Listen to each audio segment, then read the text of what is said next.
고대 사회에서 평범한 시민이 노예로 전락하는 경우가 있습니다.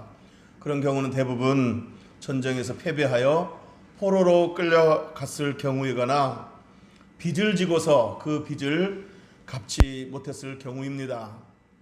그런데 더 끔찍한 사실은 이렇게 한번 노예가 되면 죽을 때까지 노예가 되어야 하고 그의 자식들까지 노예로 살아야 한다는 사실입니다.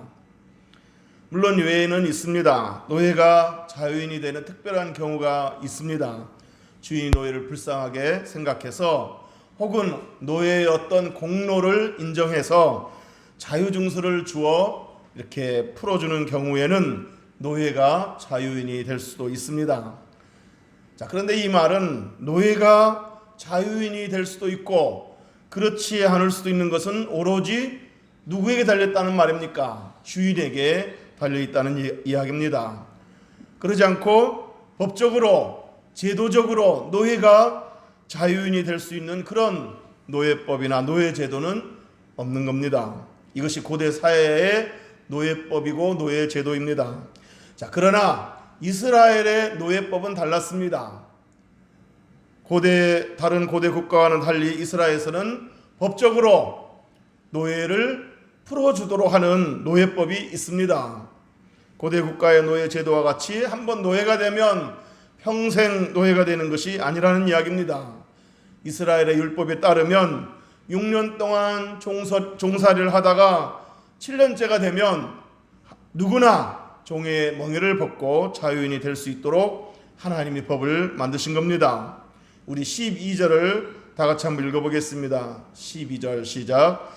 내 동족 히브리 남자나 히브리 여자가 내게 팔렸다 하자. 만일 6해 동안 너를 섬겼거든 7째 해에 너는 그를 놓아 자유롭게 할 것이요. 아멘. 자, 이처럼 이스라엘의 노예법, 즉 종에 대한 율법은 어떤 연유로 해서 종이 되었든지 간에 6년 동안 주인을 섬겼으면 6년 동안 종사를 했으면 제 7년째가 되면 무조건 풀어주도록 되어 있다는 겁니다. 이것이 하나님께서 제도적으로 만들어 놓으신 이스라엘의 노예, 즉 종에 대한 율법입니다. 자, 그런데 더 놀라운 사실은 하나님께서 7년째 되는 종을 자유롭게 풀어주어 내보내되 그냥 빈손으로 보내지 말라고 했습니다. 우리 13절 읽어보겠습니다. 시작. 그를 놓아 자유하게 할 때에는 빈손으로 가게 하지 말고. 아멘. 이렇게 7년째 되었을 때 그를 자유롭게 풀어내 보낼 때에 빈손으로 가게 하지 말라라고 이렇게 명령하셨습니다. 뿐만 아니라 후히 주어 보내라고 하셨습니다. 우리 14절 읽어보겠습니다. 시작. 네 양무리 중에서와 타작마당에서와 포도주 틀에서 그에게 후히 줄지니 곧 네 하나님 여호와께서 네게 복을 주신 대로 그에게 줄지니라. 아멘. 자, 하나님께서는 7년째 되는 종을 내보낼 때 빈손으로 보내지 않고 후히 주어 보내라고 했습니다. 후히 주어, 넉넉히 주어 보내라는 겁니다. 인색하게 하지 말고 후히 주어 보내라고 했습니다. 그리고 뒷부분에 보면 후히 줄지니 곧 네 하나님 여호와께서 너에게 복을 주신 대로 그에게 줄지니라 그랬습니다. 그러니까 후히 주어 내보내되 하나님이 그 집에 복을 주신 대로 복을 주신 것만큼 그 종에게도 후히 주어 그만큼 후히 주어 내보내라는 것입니다. 하나님이 그 집에 복을 많이 주셨으면 종을 내보낼 때도 많이 주어서 보내라는 이야기입니다. 하나님께서 이렇게 율법을 만들어 7년째 되는 종들을 풀어주도록 하신 이유가 뭐겠습니까? 15절에 그 이유가 나와 있습니다. 우리 15절 다 같이 읽어보겠습니다. 시작. 너는 애굽 땅에서 종 되었던 것과 내 하나님 여호와께서 너를 속량하셨음을 기억하라. 그것으로 말미암아 내가 오늘 이같이 네게 명령하노라. 아멘. 너는 애굽 땅에서 종 되었던 것과 네 하나님 여호와께서 너를 속량하셨음을 기억하라. 너희들이 애굽에서 종살이했던 그 시절을 기억하라. 그리고 하나님께서 그 애굽의 종살이에서 해방시킨 그 하나님 은혜를 기억하라는 겁니다. 그러니까 하나님이 종을 7년째에는 반드시 풀어주도록 하신 이유와, 그리고 내보낼 때 반드시 빈손으로 가게 하지 말고 후히 주어 가게 한 이유는 뭐냐? 바로 이스라엘 백성들이 애굽에서 노예 생활을 경험했던 민족이었기 때문이라는 겁니다. 그때 이스라엘 백성들이 하나님의 긍휼함을 입어 애굽의 종살이에서 해방된 경험을 했기 때문이라는 겁니다. 그러니까 하나님의 의도는 이겁니다. 너희들이 노예 생활을 해봤으니 노예 생활의 서러움을 잘 알지 않겠느냐. 그리고 너희들이 노예 생활에서 해방된 그 기쁨을 경험했으니 노예에서 해방된 그 기쁨이 무엇인지를 너희들이 잘 알고 있지 않겠느냐. 그러므로 너희의 종들을 풀어주어 내보내는 것이 마땅하지 않겠느냐 하는 겁니다. 그리고 7년째 되는 종들을 내보낼 때 빈손으로 가게 하지 말고 후히 주어서 내보내라고 하신 이유는 또 뭐겠습니까? 풀어주되 후히 주어서 내보내라. 그 이유는 또 뭐겠습니까? 출애굽기 12장에 보면은 이렇게 35절 36절에 이렇게 나와 있습니다. 이스라엘 자손이 모세의 말대로 하여 애굽 사람에게 은금 패물과 의복을 구하매. 그러니까 이스라엘 백성들이 애굽에서 빠져나올 때 그냥 빈손으로 나오지 않고 애굽 사람들에게 은금 패물을 요구했습니다. 의복을 요구했습니다. 자, 그때 여호와께서 애굽 사람들에게 이스라엘 백성들에게 은혜를 입히게 하사 그들이 구하는 대로 주게 하심으로 그들이 애굽 사람의 물품을 취하였더라 그랬습니다. 자, 그러니까 하나님 이스라엘 애굽에서 이끌어내셨을 때 애굽에 있는 여러 보화들과 물품들을 갖고 나오도록 하셨습니다. 이스라엘 백성들이 애굽 사람들에게 그런 것들을 요구할 때 하나님이 애굽 사람들에게 주도록 하나님이 하셨다는 겁니다. 여러분, 이스라엘 백성들이 광야에서 성막을 지을 때 그 성막 재료가 어디서 나왔겠습니까? 거기에는 금도 들어가고 은도 들어가고 여러 가지 재료들이 많이 들어갔을 터인데 그 황량한 광야에서 그 재료들을 어디서 구할 수 있었겠습니까? 바로 애굽에서 나올 때 애굽 사람들에게서 받아 가져온 것들입니다. 자, 그러기에 하나님의 명령은 이겁니다. 너희들이 애굽에서 나올 때 너희들이 요구하는 대로 넉넉히 받아서 가지고 나오지 않았느냐. 그러므로 너희들도 종을 내보낼 때는 반드시 빈손으로 보내지 말되 그들의 필요에 따라서 후히 주어 넉넉히 주어 보내도록 하라. 이렇게 명령하신 것입니다. 자, 이렇게 이스라엘의 율법에는 매 안식년마다, 즉 7년마다 종들을 풀어주는 법이 있었습니다. 자, 그런데 이스라엘 율법에는 이렇게 매 7년 안식년만 있는 게 아닙니다. 더불어 희년이라는 것도 있습니다. 7년, 즉 안식년이 7번 지나고 50년째 되는 해를 희년이라고 했습니다. 희년이 되면 모든 종들을 다 해방시킵니다.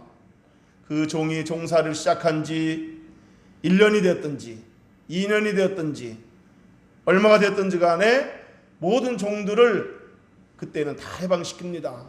그러니까 7년이 채 되지 않았을지라도 희년이 되면 모든 종들을 해방시키도록 했습니다.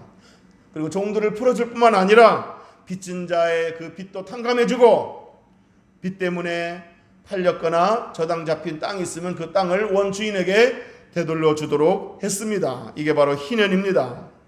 자, 이처럼 이스라엘은 고대 다른 나라들과 달리 영원히 노예를 삼을 수도 없고 반드시 7년째가 되면, 그 종이 종살이한 지 7년째가 되면 풀어줘야 되고, 그리고 7년이 안 됐을지라도 희년이 되면 모든 노예, 모든 종들을 풀어주도록 했습니다. 이것이 하나님의 율법이고 하나님의 명령이었습니다. 자, 그런데 오늘 본문에 보면 주인이 7년째 되는 종들을 풀어주어 보내고자 하는데 종들이 자청해서 그 집을 떠나는 것을 원하지 않는 경우가 있다고 그랬습니다. 자유인이 될 수 있는 좋은 기회인데 그것을 원치 않는 종들도 있다는 겁니다. 그 이유가 뭔지 본문에서 찾아보겠습니다. 우리 16절 다 같이 읽어보겠습니다. 16절 시작. 종이 만일 너와 네 집을 사랑함으로 너와 동거하기를 좋게 여겨 너에게 향하여 내가 주인을 떠나지 아니하겠노라 하거든. 아멘. 종이 그 집을 떠나기를 원하지 않는 이유가 뭐라고 그랬습니까? 너와 너의 집을 사랑함으로. 그러니까 종들이 그 집 주인과 그 집 주인의 집 가족들을 사랑함으로 너와 동거하기를 좋게 여겨서 그 집에서 계속 머무르며 살기를 더 좋게 여김으로 인해서 남아있기를 원하는 종들이 있다는 겁니다. 그건 왜 그러겠습니까? 집주인이 평상시 그 종을 인격적으로 대해주었기 때문이었을 것이고 그 종을 가족처럼 사랑으로 대해주었기 때문일 것입니다. 그래서 그 종이 그 집주인과 그 집의 가족들에게 정이 들어버린 겁니다. 그 집주인과 그 집의 가족들을 사랑하게 된 겁니다. 그래서 그 종이 자유인이 될 수도 있었지만은 밖에 나가서 자유인이 되는 것보다 그 집에 머물러서 그 집과 함께 살기를 더 원한다는 겁니다. 그 집을 떠나기를 원치 않겠다는 겁니다. 자, 이렇게 그 종이 주인님, 저는 이 집에서 나가지 않겠습니다. 이 집에서 영원히 종이 되겠습니다. 라고 말한다면 주인은 그 종에게 다음과 같은 일을 해야 합니다. 우리 17절 읽어보겠습니다. 17절 시작. 송곳을 가져다가 그의 귀를 문에 대고 뚫으라. 그리하면 그가 영구히 네 종이 되리라. 네 여종에게도 그같이 할지니라. 아멘. 종이 영원히 그 집의 종이 되어서 그 집에 머물기를 원한다고 한다면 그 종을 이렇게 그 종의 귀를 문에 대고 송곳으로 뚫으라는 겁니다. 자, 그런데 여러분, 그냥 집에 머물도록 하면 될 터인데 왜 굳이 귀를 뚫어야 하는 이유가 뭐겠습니까? 그거는 혹시라도 다른 사람들에게 오해가 생기지 않도록 하기 위해서입니다. 혹시 7년째가 되어서 종을 해방해야 함에도 불구하고 이제 7년째가 되었으니 종을 내보내야 함에도 불구하고 계속 그 종을 붙잡아 둔다면 그건 율법에 대한 불순종이기 때문에, 그래서 그런 것이 아니다. 내가 계속 붙잡고 있는 것이 아니고 종이 자원해서 머무르기를 원하는 거다. 이런 그 다른 사람들에게 대한 오해와 비난이 되지 않도록 하기 위해서 이렇게 표시를 하는 겁니다. 이 종은 내가 붙잡고 있는 것이 아니고 자원해서 남아있는 것이다 하는 사실을 이렇게 표시하기 위해서, 그렇게 해서 오해가 생기지 않도록 하기 위한 겁니다. 집주인이 다른 사람들의 오해와 비난으로부터 보호받기 위해서 이렇게 그런 장치라고 할 수 있습니다. 자, 어쨌든 이렇게 해서 귀 뚫린 종은 그 집에 그 종의 신분으로 남게 됩니다. 자, 하지만 귀 뚫린 종은 비록 신분은 여전히 종의 신분이지만 그 집의 가족과 같은 한 식구가 됩니다. 그 집의 주인과 그 집의 식구들이 평상시 늘 그리웠던 것처럼 그 종을 가족처럼 대우해 줍니다. 그렇게 되면 귀 뚫린 종은 계속해서 그 집주인을 섬기되 더 이상 종이라는 그 신분 때문에 섬기는 것이 아니고 의무감 때문에 그 집을 섬기는 것이 아니라 그 집의 가족들을 내 가족이라고 생각하고 그렇게 해서 자원하는 마음으로, 사랑하는 마음으로 그 집과 그 집의 가족들을 돌보며 섬기게 될 것입니다. 예를 하나 들어보겠습니다. 어떤 두 사람이 있는데 한 사람은 제3국 어느 나라에 여행 갔다가 납치를 당해서 그 나라의 노예가 되어서 억지로 일을 하게 되었다고 가정해 봅시다. 그런데 또 한 사람은 뭔가 의미 있는 삶을 살고 싶어서 국제봉사단체에 가입해서 제3국 어느 나라의 빈민지역에 가서 자원하여 자발적으로 일을 하게 되었다고 가정해 봅시다. 두 사람이 일하는 태도는 분명히 다를 것입니다. 납치되고 노예가 되어 억지로 시켜 하는 일은 결코 즐거울 수만은 없을 겁니다. 억지로 하게 될 겁니다. 그러나 봉사하고 싶어서 자원해서 일할 때에는 설령 그 일이 힘들다 할지라도 즐거운 마음으로, 기쁜 마음으로 일을 하게 될 것입니다. 그 이유는 그 일이 의미가 있고 가치 있는 일이라고 생각해서 자원해서 자발적으로 한 일이기 때문입니다. 깃들린 종도 바로 그런 태도로 일하게 될 것입니다.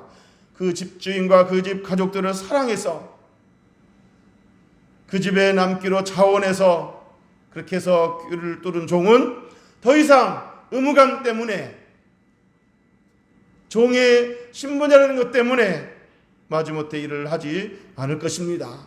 그 집주인을 사랑하는 마음으로, 그 가족들을 사랑하는 마음으로, 감사하는 마음으로, 즐거운 마음으로 일하게 될 것입니다. 여러분, 사도 바울이 바로 그랬습니다. 바울은 예수 그리스도를 구원자로 믿었을 뿐만 아니라 예수 그리스도를 삶의 주인으로 모셨습니다. 그리고 예수 그리스도의 종이 되기를 원했습니다. 그래서 바울은 여러 교회 편지를 쓸 때마다 자신을 종이라고 소개했습니다. 예수 그리스도의 종 바울은, 예수 그리스도의 종 바울은 이렇게 자신을 소개했습니다. 여기서 종은 로마 시대 노예를 의미합니다. 로마 시대 노예는 인권이 완전히 박탈된 물건이나 짐승 같은 존재에 불과했습니다. 고대 로마에는 세 가지 종류의 소유물이 있다고 했습니다. 첫째는 말 못하는 물건, 이런 소유물이 있고, 두 번째는 말은 못하지만 소리를 낼 줄 아는 짐승들, 이런 소유물이 있고, 세 번째는 말을 할 줄 아는 노예라는 겁니다.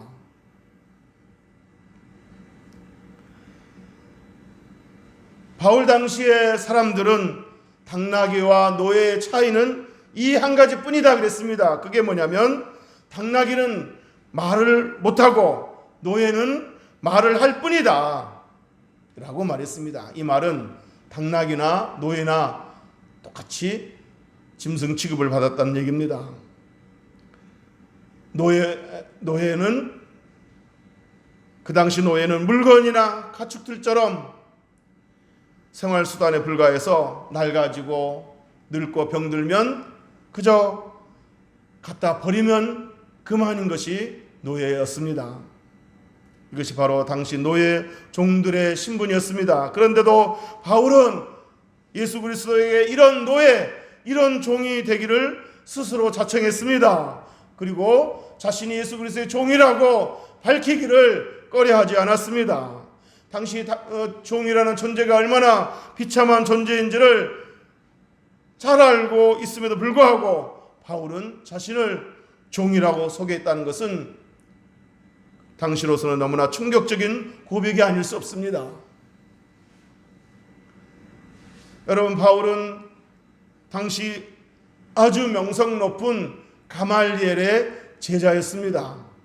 그리고 바울은 유대인이면서 로마의 시민권을 가졌습니다. 당시 외국인이 로마의 시민권을 갖는다는 것은 하늘의 별따기입니다. 그런데 이런 스펙과 이런 신분을 가진 바울은, 로마 시민권자라는 신분을 가진 이 바울은 스스로 예수 그리스도의 종이 되기를 원했다는 겁니다. 심지어 바울은 자신을 신문하고 있는 아그리파 왕에게 이렇게 말했습니다. 왕이시여, 왕께서도 저와 같이 되기를 원하나이다. 이렇게 결박당하는 거 이거 빼고는 나처럼 예수 그리스도 안에서 생명을 누리고 예수 그리스도 안에서 참 기쁨을 누리는 그런 저와 같이 되기를 원합니다. 이렇게 말하면서 아그리빠 왕에게 예수 그리스도를 믿을 것을 권면했습니다. 그만큼 바울은 그리스도의 종된 삶이 행복하다는 그런 반증입니다. 바울은 진심으로 그리스도의 종이 되기를 원했고 그리스도의 종이 되었다는 사실을 영광스럽게 생각했습니다. 여러분, 바울이 스스로 종이 되기를 원했던 이유가 뭐겠습니까? 첫째는 주님의 은혜에 대한 감격 때문입니다. 죄인 중에 괴수인 나를 그 죄에서 용서해 준 것만으로도 감사한데 나를 하나님의 자녀 삼아주시고 나를 이렇게 주의 일꾼 삼아주시고 주의 종으로서 주의 일꾼으로서 삼아주신 것, 그 은혜에 대한 감격 때문에 그는 종이 되기를 원했습니다. 두 번째 이유는 무엇보다도 주님을 본받고자 했습니다. 빌립보서 2장에 보면은 너희 안에 이 마음을 품어라 곧 그리스도 예수의 마음이니, 그리스도 예수의 마음을 품으라 그랬습니다. 이 말은 자기도 그리스도 예수의 마음을 담고자 했다는 얘기입니다. 그게 뭐겠습니까? 그는 근본 하나님의 본체시나 하나님과 동등됨을 취할 것으로 여기지 아니하고 오히려 자기를 비워 종의 형체를 가지사 사람들과 같이 되셨고 그랬습니다. 그러니까 예수님은 근본적으로 하나님과 동일한 본체이시고 하나님과 동등한 존재임에도 불구하고 자기를 비워 종의 형체를 가졌다고 그랬습니다. 그리고 사람과 같이 되어서 이 땅에 내려오셨다고 그랬습니다. 그리고 죽기까지 복종하셨다고 그랬습니다. 바로 이러한 그 주님을 본받고자 했기 때문에 바울은 나도 주님처럼 종으로 살기를 원한다 라고 하는 겁니다. 예수님께서 이 땅에 내려오셔서 제자들에게 이런 말씀을 하셨습니다. 인자가 온 것은 섬김을 받으려 함이 아니라 도리어 섬기려 하고 자기 목숨을 많은 사람의 대속물로 주려 함이니라 라고 말씀하셨습니다. 예수님은 실제로 이 말씀대로 자기 목숨을 많은 사람들의 대속물로 주셨습니다.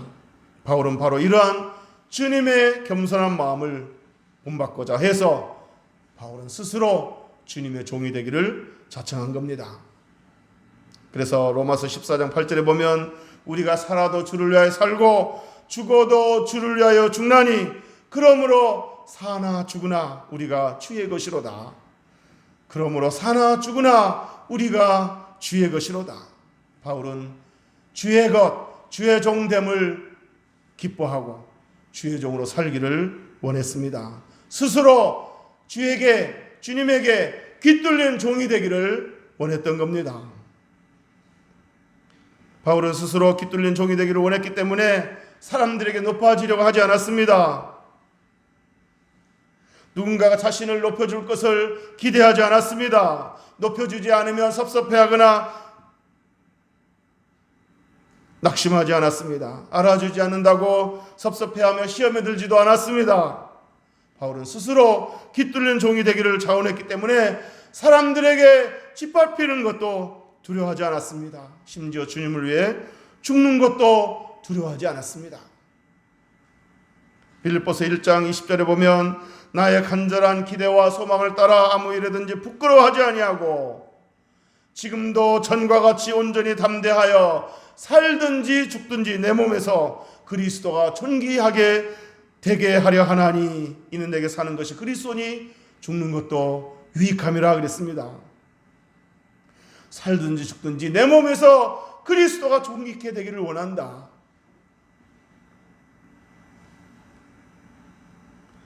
바울은 주님에게 깃들린 종이 되어서 주님을 위해서 죽는 것도 두려워하지 않았습니다. 오직 자신의 몸을 통해서 자신의 생애를 통해서 주님이 높아지기를 원했습니다. 성도들이 주의 종들을 위해서 기도할 때 종이라는 단어를 쓰기가 미안해서 그런지 가끔 이렇게 기도합니다. 주의 종님에게 은혜를 주소서, 주의 종님에게 능력을 주소서 이렇게 종님이라고 표현할 때가 있습니다. 그런데 여러분, 종놈은 있어도 종님은 없습니다. 종이라는 신분은 그 자체로 비천한 신분입니다. 하지만 누구의 종이냐에 따라서 비천해질 수도 있고 영광스러워질 수도 있는 겁니다. 바울은 주의 종이 되기를 원했습니다. 자신을 구원한 주님의 종이 되기를 원했습니다. 만유의 주가 되신 심판주가 되실 그 주님의 종이 되기를 원했습니다. 그러므로 주님의 그 깃들린 종이 되었다는 사실에 대해서 바울은 전혀 부끄러워하지 않았고 오히려 영광스럽게 생각했습니다. 여러분, 누구의 종이냐가 중요한 겁니다. 물질의 종이냐, 어떤 권력의 종이냐, 그것은 비천하고 참으로 불명예스러운 겁니다. 그러나 예수 그리스도의 종이라는 사실은 그만큼 삶이 가치 있고 아름답다는 겁니다. 그만큼 영광스러운 겁니다. 그래서 바울은 자신을 주의 종이라고 소개하기를 부끄러워하지도 않았고, 주의 종으로서 고난받는 것도, 사람들 앞에서 낮아지는 것도, 사람들에게 구경거리가 되는 것도, 심지어 죽는 것도 두려워하지 않았습니다. 깃들린 종으로 오직 헌신했기 때문입니다. 바울은 사도행전 18장 5절에서 이렇게 말했습니다. 나는 말씀에 붙잡혀 예수 그리스도는 그리스도가 되신다, 예수 그리스도는 우리의 주가 되신다라는 사실을 담대히 전했다고 그랬습니다. 예수 그리스도는 구주이십니다. 예수 그리스도는 그리스도가 되십니다. 예수 그리스도는 우리의 메시아입니다. 이 사실을 유대인들에게 또 많은 이방인들에게 담대히 전했는데 무엇에 붙잡혀서 전했다고 그랬습니까? 말씀에 붙잡혀. 그리고 바울은 사도행전 20장 22절에서 나는 성령에 매여 예루살렘에 간다 그랬습니다. 바울의 동역자들이 바울 선생님 지금 예루살렘에 가면 잡힙니다. 잡히면 죽습니다. 가면 안 됩니다. 라고 말했지만 바울은 나는 지금 성령에 매여 예루살렘에 가기로 결심했다. 나는 성령에 매여 간다라고 했습니다. 그리고 바울은 고린도서 5장 14절에서 그리스도의 사랑이 나를 강권한다 그랬습니다. 그리스도의 사랑이 나를 강권하기 때문에 나는 복음을 전하지 않을 수 없고, 복음을 전하다가 옥에 갇히는 것도 또 죽음을 겪는 것도 나는 두렵지 않다. 나는 그리스도의 강권함을 받아 이 일을 하고 있다라고 말했습니다. 자, 이게 바로 깃들린 종의 바울의 모습인 겁니다.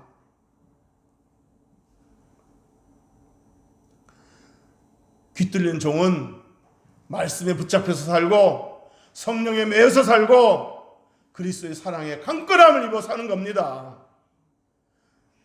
내가 억지로 끌려다니는 게 아니고 자원해서 말씀에 붙잡히기를 원하고 성령에 매이기를 원하고 그리스도의 사랑에 강건하기를 원해서, 그래서 주님의 영광을 위해 살고 싶어 하는 것이 깃들린 종의 모습인 겁니다. 이제 말씀을 정리하겠습니다. 오늘날 많은 성도들은 남을 섬기려고 하기는커녕 대접받기 원하고 높임받기를 원하고 인정받기를 원합니다. 그렇지 않으면 섭섭해하고 못 견뎌하고 시험에 빠지게 되는 것을 봅니다. 다른 사람들을 세우려 하기는커녕 사람들을 누리려 하고 자신의 밑으로 굴복시키려 합니다. 교회를 세우고 교회를 지키려고 하기보다는 자기 자존심만 지키려고 합니다. 교회의 분위기는 아랑곳하지 않고 자신의 기분만 생각하려고 합니다. 이것은 종의 자세가 아닙니다.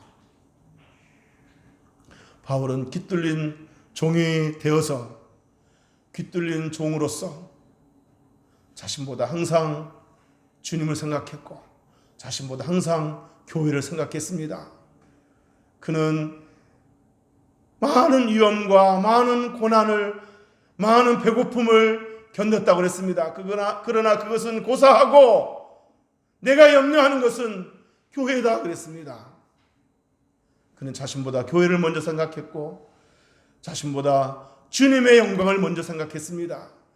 이것이 깃들린 종의 자세인 겁니다. 사랑하는 성도 여러분, 저와 여러분이 바울처럼 자원에서 깃들린 종이 될 수 있기를 주의 이름으로 축원합니다. 자원에서 종이 되면 오히려 거기에 자유함과 참 기쁨과 참 만족이 있게 될 것입니다. 왜냐? 주의 종이기 때문에, 주님의 종이기 때문에, 주님께 붙잡혀서 성령에 매여서 깃들린 종이 되면 그 종은 자유함을 누리는 겁니다. 하나님은 그 종을 높여주시고 더욱 존귀하게 쓰실 줄로 믿습니다. 믿습니까? 기도하겠습니다.